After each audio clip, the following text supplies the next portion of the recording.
Welcome to Confronting Racism, a community conversation, take two. I'm Eric Lashley, the director of the Georgetown Public Library. Obviously, we had major technology issues the first time we tried to bring you this program live. We appreciate everyone's patience. We're recording these conversations, even though I wish we all could gather in person to have this critical and timely conversation. But obviously, that's just not possible during a pandemic.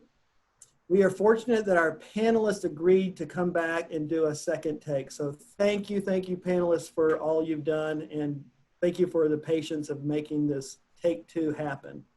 The panelists will be focusing on deepening our understanding of racism and the ways it impacts individuals in society using the three best-selling books and critically acclaimed books, Abrams Kendi's How to Be an Anti-Racist, Angie Thomas's The Hate You Give, and the children's book New Kid by Jerry Craft. I would like to thank the library's partners in this conversation, Lark and Owl, booksellers. A big thank you to all the staff at Lark and Owl for making this possible. Jane Estes, Rachel Jeanro, and Kristen Roundtree. I would also like to thank Lou Sneed and Michelle Augustine and all the other donors who helped make this possible financially. Our facilitator for this event is Tiffany Harrison, an equity leader and marketing educator. She was awarded the Round Rock High School Teacher of the Year in 2015 and 2019, or 2019. She has an MBA and a master's degree from Baylor University, and is an active leader in community organizations like Undoing Racism Round Rock, Engage Round Rock, and the Round Rock Black Parents Association. I would like to thank Tiffany for facilitating this event, and at this point, I'll turn over the event to Tiffany. Thank you, Tiffany. Thank you, Eric. So I'm so excited to be with everyone once again. These conversations are really important, but even more important are the actions that will follow as we confront racism in our community. I just want to say thank you to Georgetown for being a leader in this area. I'm really excited that we got to have these important conversations, not once, but twice. It's been awesome, and I appreciate everyone's commitment to making this happen so that we can share this information and we can come together as a community. That being said, I wanted to set the stage for these conversations. Talking about race can be difficult. It takes courage, but let me tell you, living in a Black body can be difficult and take courage as well. And that's why it's important that we have these conversations so that every single person in our community can show up in their full humanity. So I wanted to set a couple of guiding norms for these conversations and just make sure that we're all in this together and we can move forward and deepen our understanding and knowledge of how we can confront racism. So the agreements that we'll have today as you move through this video are to stay engaged. Pay attention to where you want to zone out, where you want to get on your phone and text, where you want to walk away and take a break. A lot of times that's because we're experiencing discomfort. So my encouragement to you is to stay engaged in these conversations, even when they get tough. The second thing is to experience discomfort. Whether you've experienced racism yourself or whether you've perpetuated it without knowing or knowingly, there's some discomfort here, and we need to lean into that discomfort to find our growing edge. Accept and expect non-closure. So we're not going to book study our way out of institutional and systemic racism. This is a start, it's a beginning. Racism in the US is 400 plus years in the making. And so we're not going to solve it in a day. And it's okay to know that there won't be closure, but that our work is continued and lifelong work.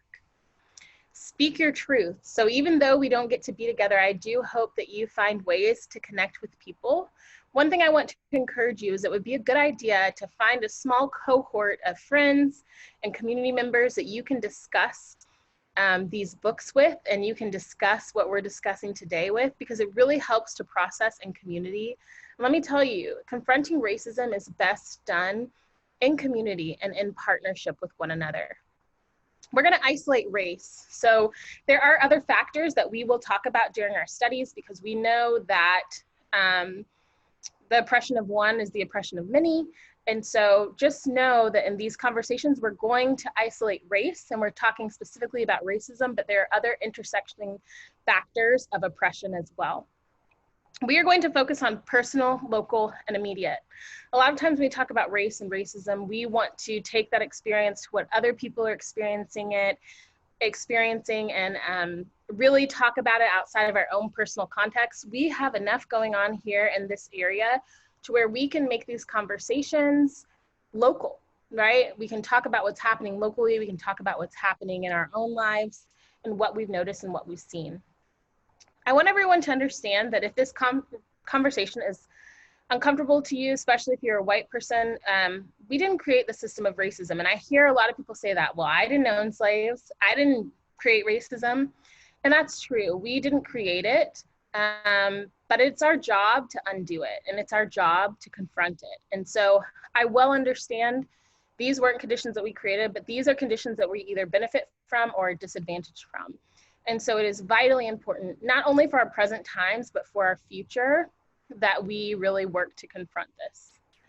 This isn't a time of blame. This is a time of moving forward and taking up the mantle as a community to move forward. We're going to talk about both systemic and individual racism.